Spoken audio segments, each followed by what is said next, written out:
Heat capacity of the electron gas. Heat capacity आपके पास क्या होगी? हीट कैपेसिटी की डेफिनेशन देख लेते हैं।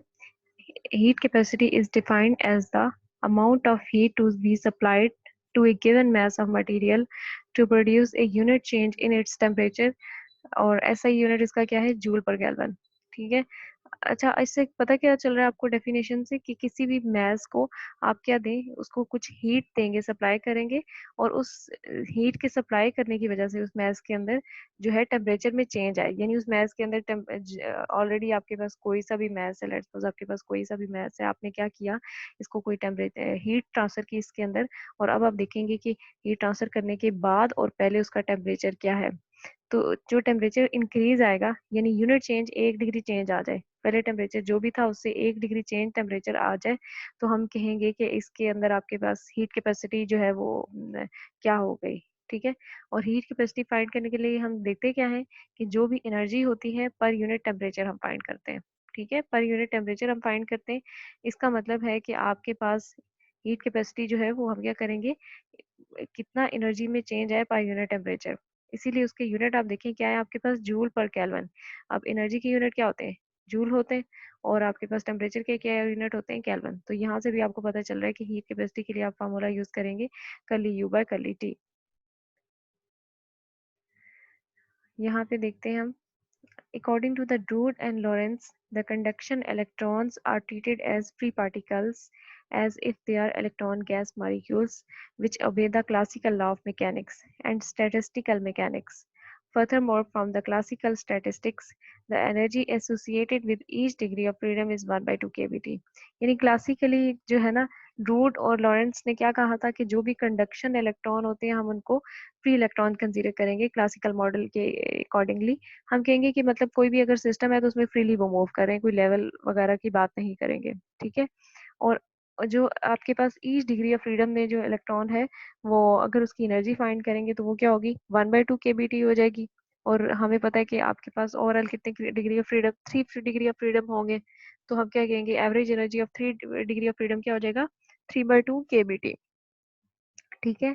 अब आप कह रहे हैं कि particle is excited by thermal energy, particle जो है वो थर्मल एनर्जी से एक्साइट हो रहा है, तो आपके पास क्या हो जाएगा, 3/2 kBT आ जाएगा पार्टिकल। ठीक हो गया। और ये उसकी थर्मल एनर्जी बन रही है। Thus if a metal contains n free electrons, अगर कोई मेटल कंटेन कर रहा है n free electrons, then the total energy of the electron is क्या हो जाएगा आपके पास, ये टोटल एनर्जी हो जाएगी। यानी एन फ्री इलेक्ट्रॉन्स थे, हमने क्या किया, हम कह रहे थे कि 3 डिग्री ऑफ फ्रीडम में उसकी एनर्जी क्या थी, 3/2 kBT थी। ठीक है। और अगर एन नंबर ऑफ इलेक्ट्रॉन है तो एन नंबर ऑफ इलेक्ट्रॉन्स को उसके साथ हम मल्टीप्लाई कर देंगे, n number of free electrons है, तो आपके पास टोटल एनर्जी हो जाएगी U equals to 3/2 NkBT।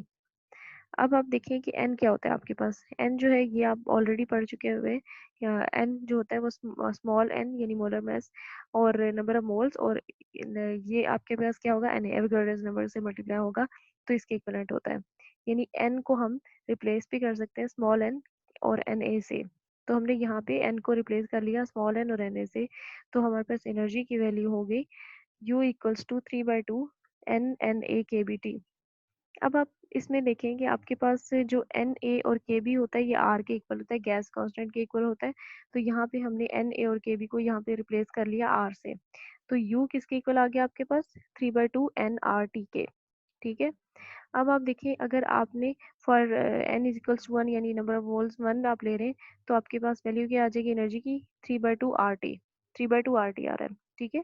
Therefore the electronic specific heat is given by this. आपके पास इलेक्ट्रॉनिक स्पेसिफिक हीट क्या बन जाएगी, मैंने अभी आपको बताया था कि इलेक्ट्रॉनिक स्पेसिफिक हीट फाइंड करने का फार्मूला आपके पास क्या है, C equals to curly U by curly T। ठीक है। तो यहाँ पे कर्ली T यानी पार्शियल डेरिवेटिव हम ले रहे हैं विद रिस्पेक्ट टू टी, और u की वैल्यू हमने बीच में पुट कर दी 3/2 RT। तो क्या होगा, 3/2 R तो कांस्टेंट टर्म है, ये बाहर आ जाएगी, और curly T by curly T से आप इसका डेरिवेटिव ले लेंगे, तो वो आ जाएगा आपके पास 3/2 R, 3/2 R आ जाएगा। यानी सी इलेक्ट्रॉन नेक्स्ट हीट कैपेसिटी की वैल्यू आपके पास क्या बन रही है, 3/2 R।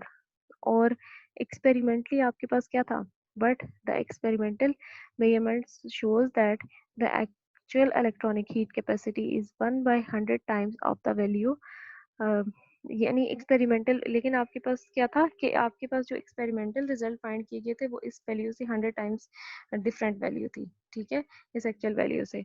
तो इसका मतलब है कि इसमें कुछ गड़बड़ है, कुछ डिस्क्रिपेंसीज है जो देखनी पड़ेंगी कि क्या है actually. How can the electrons participate in electrical conduction process as if they are mobile while not contributing to the heat capacity? अब इसमें ऐसा है कि कुछ इलेक्ट्रॉन्स जो हैं वो इलेक्ट्रिकल कंडक्शन में तो पार्टिसिपेट कर रहे हैं, लेकिन वो जो है हीट कैपेसिटी में पार्टिसिपेट नहीं कर रहे, यानी हीट टेम्परेचर इंक्रीज करने में नहीं पार्टिसिपेट कर रहे, मटेरियल का टेम्परेचर 1 डिग्री से भी इंक्रीज नहीं कर रहे, लेकिन इलेक्ट्रिकल कंडक्टिविटी में पार्टिसिपेट कर रहे हैं। तो इसको देखना पड़ा कि ये क्या है। Question was answered only upon the discovery of the Pauli's exclusion principle and Fermi-Dirac distribution function. तो इस क्वेश्चन का आंसर जो है वो Pauli's exclusion principle और Fermi-Dirac distribution function से दिया गया। Fermi found that correct result and wrote one recognized that the specific heat of electron gas vanishes at absolute zero and that at low temperature it is proportional to the absolute temperature. Fermi ने क्या recognise किया था कि specific heat gas off electron gas जो है वो absolute zero पे बिल्कुल ख़त्म हो जाती है और लो टेम्परेचर पे जो है वो एब्सोल्यूट टेम्परेचर के प्रोपोर्शनल होती है। इसको देखते हैं कि ये कैसे होगा।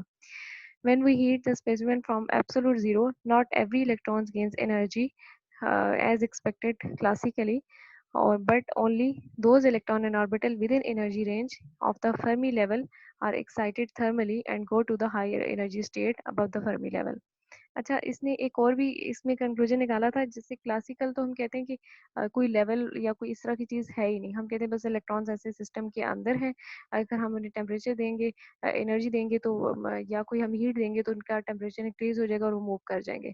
लेकिन एक्चुअली होता क्या है क्वांटम मैकेनिकली, उसमें क्या होता है कि इसके लेवल्स होते हैं और आपके पास सारे इलेक्ट्रॉन शिफ्ट नहीं करते, सिर्फ वही इलेक्ट्रॉन शिफ्ट करते हैं जो फर्मी लेवल के करीब होते हैं। फर्मी लेवल के करीब कौन से इलेक्ट्रॉन होंगे?